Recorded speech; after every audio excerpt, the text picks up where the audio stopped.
problematic, so it's something that we need to think about. We really want to help focus students' attention as much as we can. So assuming that in this process that we have somebody's attention, what we want to do is help them process it by moving it into short-term memory. And you can see here there's kind of a loop around meaning and prior knowledge. So, oops, I went too fast. So if I were to give you 5 seconds to memorize these 9 letters, how many of you could do that? There's a few ifs. Okay. 5 seconds to do these 9 letters. So now there's, I'm assuming most people, and if I even said, like, at the, this afternoon, I want to know what those 9 letters are, I'm sure you could even come up with some sort of story, like, oh, my neighbor, I owe him money, and he's kind of shady, so I think he works for the FBI, but I really like him, or, you can make up some sort of story or something to help you remember that. All that to say that we really, what we process, we take in new information and we attach it to kind of what's already in our brains. So, at the college level, most students, even if they're brand new to our subject, they have some sort of prior knowledge, even if it's inaccurate prior knowledge or insufficient prior knowledge. There's so many things that we're going to take and tie into our what we have already. So as you're sharing information with students, you want to think about what they know already. Is it something that needs to be corrected? Is it like a misconception? Or is it brand new, but they're still going to tie it into something they know? So you might want to have them talk about it a little bit. This is kind of when you'll hear people say, like, oh, my cousin's friend did something once that was like vaguely related to what you're talking about. And you might think that is so off topic. But yet what they're doing is they're trying to connect it to what they already know. And if they don't have much, help them make those connections. Give them examples and stories, or bring something in that can help them, activate that prior knowledge or develop some prior knowledge. But really, we tend to learn information better when it's provided in some sort of context, when it's meaningful to us, and it has some meaning. So if we want students to remember, which probably is our goal here, we want that context. So I'm going to read this quote to you. I'm sure you can all see it, it's pretty big. But Oscar gained strength overnight with wind speeds over 100 miles per hour. Forecasters predict the eye will hit the already battered coast of Belize tomorrow. So if I gave that to you, and I said, who is Oscar? What would you say? Nobody said it's a guy or it's a person. Nobody said it's an award that you win if you're a really good actress or something.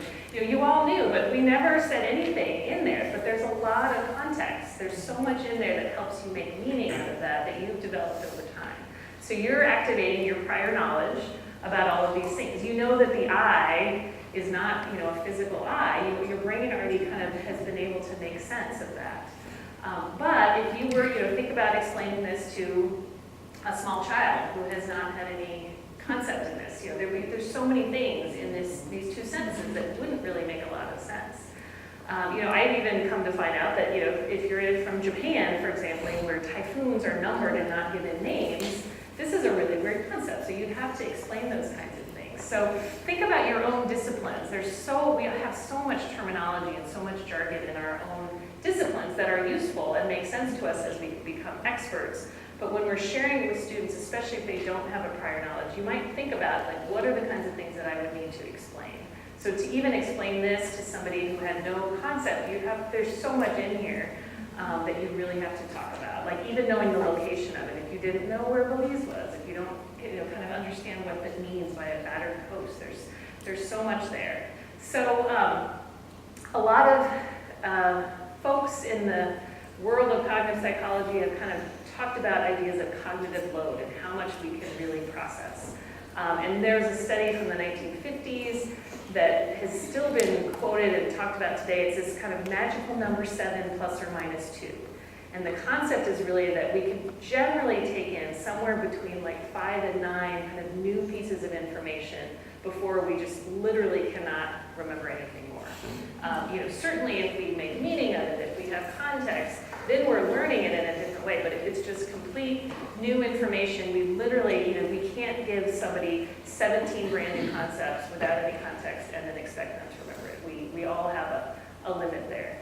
So we want to really provide things in context to students. And then if we talk also about what a lot of researchers have tried to come up with in terms of how we best remember things, there's a lot of consensus that we tend to, easily and first remember things that are related to our survival. You don't have to be reminded to not touch a hot oven or to put your hand on certain things that are burning. Like we just kind of remember and know those things. But we next best remember things that have a lot of emotional tie to them. And this is something I think in higher ed, we kind of like to talk about our classrooms as if there is no emotion in there.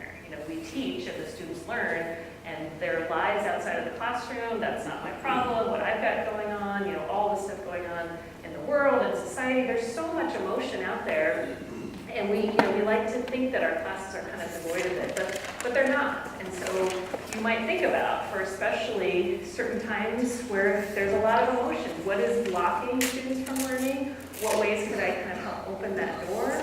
How could I even tap into some of their emotions in a positive way to help them in this class?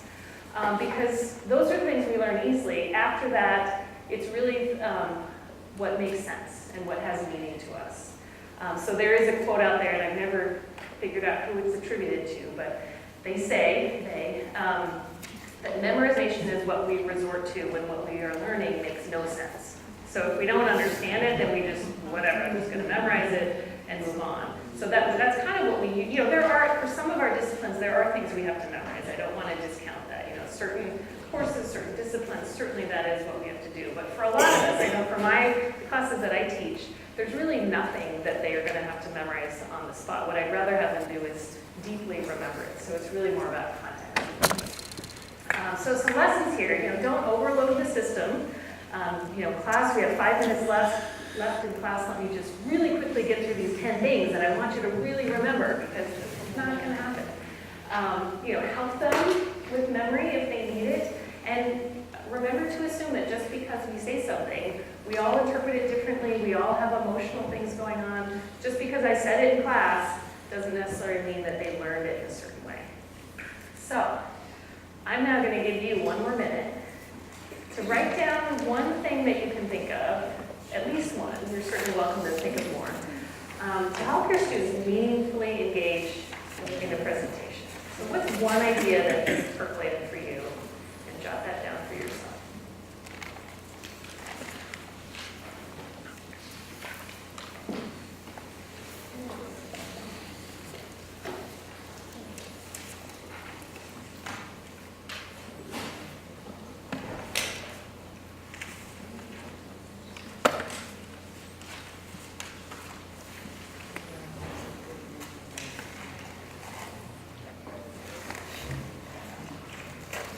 We had like 2 or 3 that people would be willing to share. I'd love to hear those. Don't feel obligated.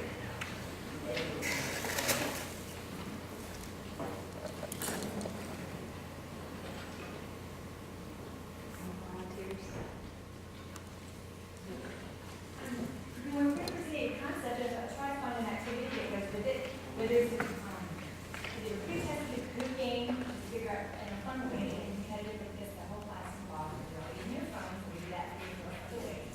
And so we do that, or the other thing would be to do something physical for the student or teaching them to be an ally, speak up for others, and they'll do an activity that's not fair, and see if those people against it, and they'll notice what we're doing. A lot of times they don't get it. But then we talk about the meaning of it, and then we put the 2 concepts together on the activity that we call it.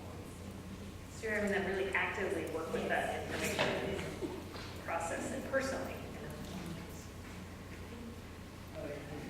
Teaching club, I made this an art course. I'm studying different artists, different themes behind art. I selected 5 artists. I asked them what's the meaning behind their work. Individually, their answers, and I divided into 2 groups, 5 groups. Let them discuss it as a group and come up with a theatrical manner to relate to the artist. It was kind of very entertaining, very emotional. And I'm going to ask to meet with them today and see if they're going to remember the name of those artists. Yeah, well, I would bet they would remember that so much more than if you just said, remember these 5. Yeah, that's great. Just one more. Yes, I think I have basic boring. So, compared to when I'm in the class.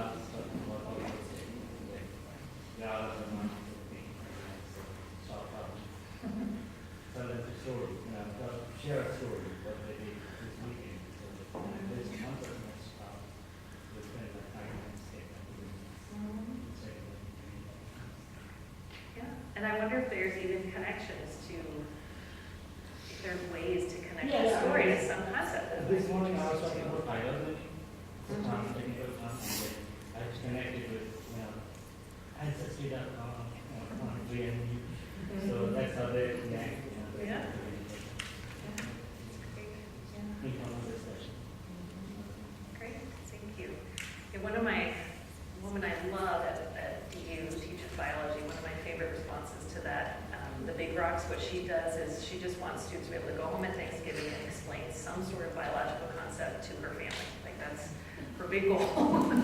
And she usually finds some that are in the news or being voted on. It's pretty cool. Okay, well, so we talked a lot about presentations because often, I'm wondering, some of you, when I started talking, were thinking, okay, here's this person telling us not to lecture, but she's standing here lecturing to us, what's happening?